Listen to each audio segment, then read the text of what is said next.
Okay, so tonight we're going to be making a cast iron pizza. Hopefully it's going to come out well. These are all the ingredients. Pretty basic. Flour and yeast, pepperoni, mozzarella, some type of tomato sauces, and pizza sauce. This is just some tomato sauce. And I got spinach, because spinach is good for you. Put it in your face. Okay, over here we have dough. I kind of just Googled how to make pizza dough and followed the recipe. This is the first time I've ever made dough and it not fuck up on me, so I don't know. Follow Google's simple instructions. Don't make sure it's not too sticky on your hands so that when you touch it, it doesn't stick to you like it would at a higher moisture density. Okay, so stretch the dough. Basically, if you've ever seen somebody stretch dough in a movie or a cartoon, it works effectively. Basically, you're just trying to spin the dough a little bit more every time from different angles so that the gravity will stretch it out further down. Don't drop it. Try not to fuck it up too much. But it's okay if you do, because who gives a shit? Okay, so this is called a cast iron pizza because it uses the most important aspect of it, cast iron. If you have yourself one of these, or if your relatives has one of these, or your grandmother, somebody has one of these, snatch it up as soon as possible. These things are basically indestructible. They're wonderfully built. They'll last you forever if you take care of them. And they're a great way to cook food in. Basically, any type of cast iron thing. I'm pretty sure the cast iron set that I have is older than I am. They're good. So, I like my pizza a little bit crispy on the bottom. So, the pan is currently heated up with a little bit of olive oil in it to, get a good spread and give it some loosening. But something I want to talk about is I think people greatly underestimate the effects of seasoning underneath their food on something that is built something like a pizza. I like to, put red peppers. Garlic is also good on the bottom. Just, a very, very slight, very small amount. And then also pepper, which I can't show you. Freshly cracked pepper. Pepper doesn't really reduce too much with heat. Okay, so you want to get it. You want to get your pizza dough on the pan in one go. The pan's on a little bit, about medium right now. Hopefully, it'll give it a little bit of sizzle. But this particularly, oh man, it's a part you don't want to fuck up too bad. And that's not so bad. Be careful when dealing with cast iron pots, because the whole thing's made out of metal. It is hot. It will burn your hands. Alright, now, see, the reason I like spinach, besides the fact that it is immensely nutritious, is that it basically reduces to nothing at any point you cook it. So you can just layer it on everywhere and you won't have to really care too much about it. So I'm going to put it first underneath the pizza sauce, and then I'm going to put it on top of the pizza sauce, and then I'm going to put it on top of the cheese. And it's going to be fine. It's just going to be a lot of spinach in my pizza, and I'm not going to notice it because it's just going to reduce. It's going to be... So sauce application is actually pretty easy. All you really got to do is just get yourself about 2 or 2.5 scoops of your sauce onto the middle of your pizza, and then just with your ladle or a large spoon if you have, go in the middle, and then just work your way out like that. Beautiful, easy. Almost use the centripetal force of your ladle to fucking splatter your tomato sauce around your pizza. And that, I should probably turn off the heat. Okay, so, as a promise, there's more spinach, but something you should do with your probably very basic out of the jar tomato sauce is check it for flavor, because usually it doesn't taste too great. Sometimes they can not taste bad, but they never taste great. And the way to fix that is with your basic assortment of spices. So we got basil, garlic, oregano, and chives.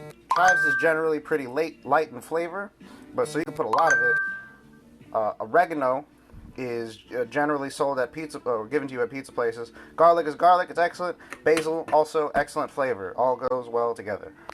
So just feel free to add that to your sauce to your desire. Now next, obviously you gotta put your cheese the best and quickest way to get your good cheese is low moisture whole milk mozzarella. You can get skim milk, but I personally think it fucks too much with the properties of how cheese functions to be a good topping. You put on however much you want. Who the fuck cares? It's a pizza. It's your pizza. You're gonna eat it. Whatever.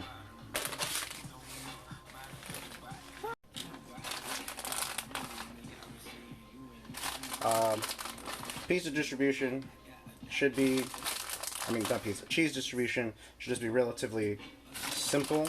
You don't want too much sauce showing.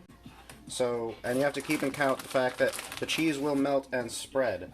If you want, you can put it on the crust and just get straight cheese on your crust. It gives it a nice crispy texture that doesn't stay moisturized by the tomato sauce. Otherwise, it's simple. It's cheese. This isn't hard. This isn't hard, people. That's what I'm trying to say. This is easy.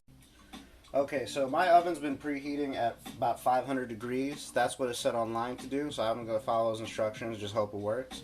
But all you got to do is have some type of heat protection, because this thing is already hot. Cast iron's hot as fuck all the time.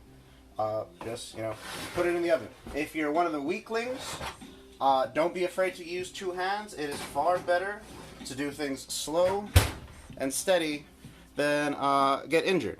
Okay, for pepperoni, generally even distribution is probably best. But as I said before, it's your pizza. You can do whatever you want with it. Just, fucking throw the damn pepperonis on your pizza. It'll be fine.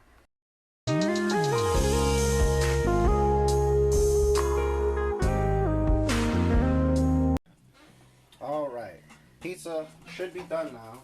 Let's see. Ah! Jesus, that's hot. Let's see how this looks. Ooh.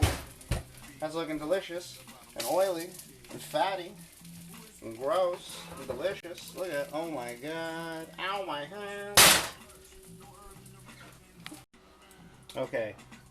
If you have a properly seasoned and taken care of cast iron pan, for the most part, everything should be smooth. So all the burnt cheese should just be very easily be able to come off the side of the pan, and then just, bam, right there onto some other tray of some sort, on some other surface. You want to get it off the heat of the cast iron pan. Don't want it to cook anymore.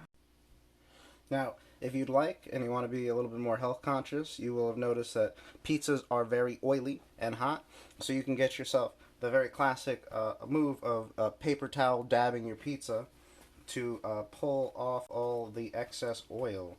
It'll help you not have so many calories in your already horrifyingly fatty food, as well as make things far less messy. And generally, hot oil it's not where the flavor's at. It's the flavor's in the whole pizza.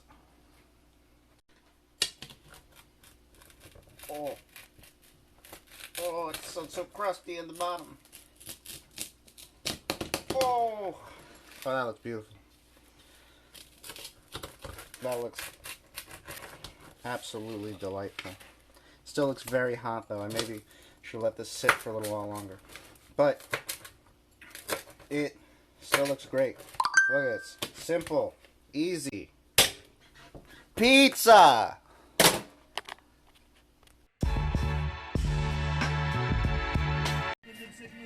Alright. So, pizza's cold enough to eat now. Let me Oh. Very hot. Good crunch. It's a satisfying pizza. It's very simple. That's the whole thesis of this fucking video series. Make yourself a home pizza. It's not, you can buy it for like $8. You don't have to use expensive ingredients. You can use very cheap ingredients.